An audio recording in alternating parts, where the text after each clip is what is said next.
Pertama-tama, salam hangat, salam anti korupsi untuk seluruh anak bangsa.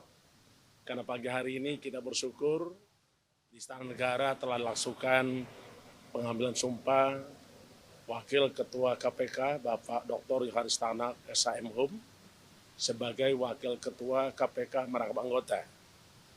Tentu kita menyampaikan terima kasih kepada pemerintah, dalam hari ini Bapak Presiden, menyampaikan juga terima kasih kepada DPR yang telah pada akhirnya 5 pimpinan KPK menjadi lengkap. Tentu 5 pimpinan KPK ini akan mengawai nahoda kapal untuk menyelamatkan Indonesia dari praktek-praktek korupsi. Saya kira itu. Mungkin kalau ada yang mau ditanyakan ke Pak Tanak, himbauan kita, ya ada? Pak Johanes, ini kan menarik, pelantikan Bapak ini kan untuk menggantikan pimpinan KPK yang kemudian dalam tanda kutip melanggar etik. Komitmen Bapak sendiri ke depan agar tidak peristiwa tersebut terulang bagaimana? Ya, komitmen saya tentunya sama dengan komitmen teman-teman yang lain. Bagaimana bisa melaksanakan ketentuan peraturan perundang-undangan yang berlaku. Kalau kita mengatakan melaksanakan peraturan tentang peraturan perundang-undangan yang berlaku, tentunya tidak akan melakukan hal-hal yang tidak diinginkan. Pak, kalau terkait keadilan restoratif yang kemarin diusulkan Pak Johanes di DPR, ya, apakah akan dilanjutkan, Pak? Itu kan cuma opini, ya kan, bukan aturan. Tapi pandangan sebagai akademisi tentunya bisa saja. Tapi bagaimana realisasinya tentunya nanti lihat aturan. Kalau Ya, Pak, kan? tanggapannya terkait keadilan restoratif ini, Pak? Ya, pada prinsipnya adalah kita harus memegang teguh tujuan penegakan hukum. Tujuan penegakan hukum itu antara lain pertama, kita harus memberikan kepastian hukum itu sendiri. Yang kedua, kita harus mewujudkan keadilan. Dan yang ketiga adalah menimbulkan manfaatan. 3 prinsip dasar inilah yang kita pegang di dalam rangka pelaksanaan penegakan hukum itu.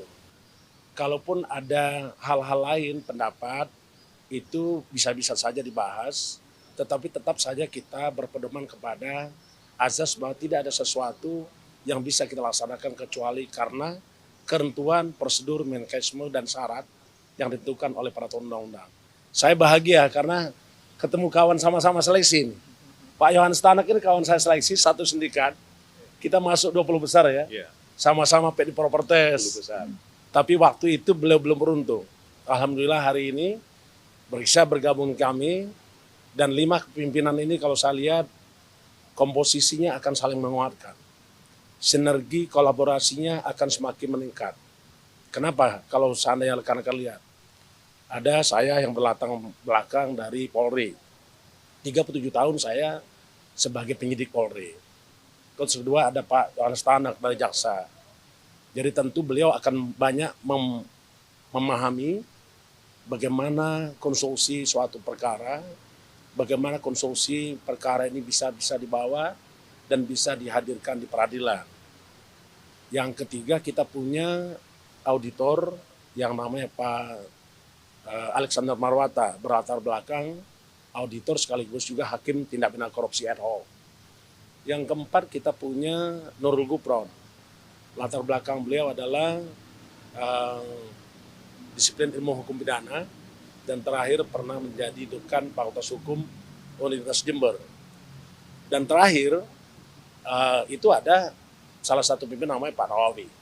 Tinggal kita pastikan bahwa apakah perkara konstruksi pasal yang kita hadirkan ini bisa menimbulkan keyakinan kepada hakim untuk memutus suatu perkara. Karena sesungguhnya hakimlah yang sangat tahu tentang perkara yang ditangani. Ius Corena Novit. Itu prinsip dasar hukum. Saya kira itu. Doakan kami supaya kami bisa bekerja untuk membersihkan negeri ini dari praktek-praktek korupsi. Makasih ya.